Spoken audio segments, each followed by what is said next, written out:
ja che songa ba othip ke alama pharan kanta Phatek chin pen ke pawai ka malom suwa pharman ke somna rata se angtong ke hang sarna khangun eke jog ang hatim puda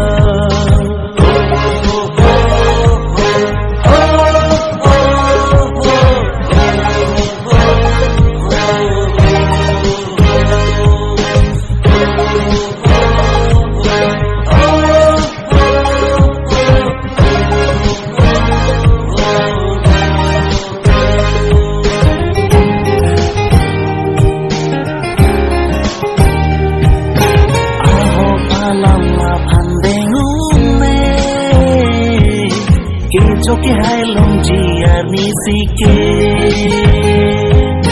pin thip kan pingang bong si ta me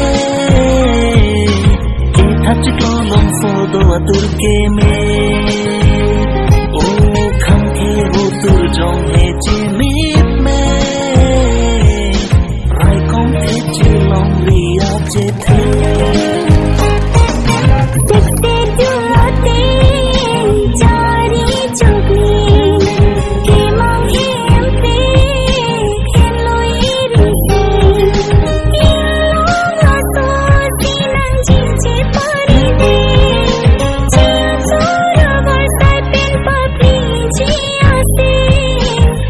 Kam che joring suano titame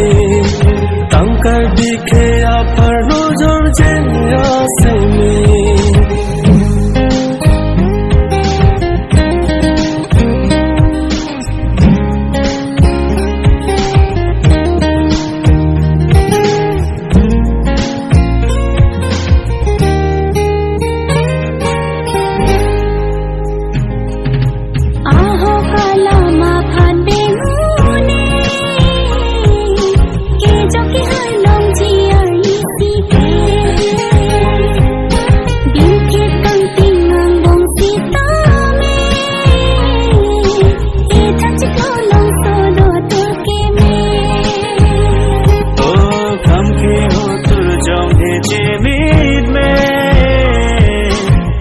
Con thip ke long ria che de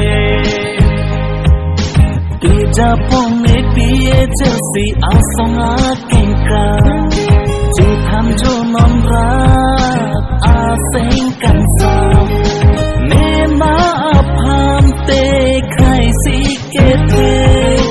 ja bang a tung mang thin te thap e eng thur pon nom ka che song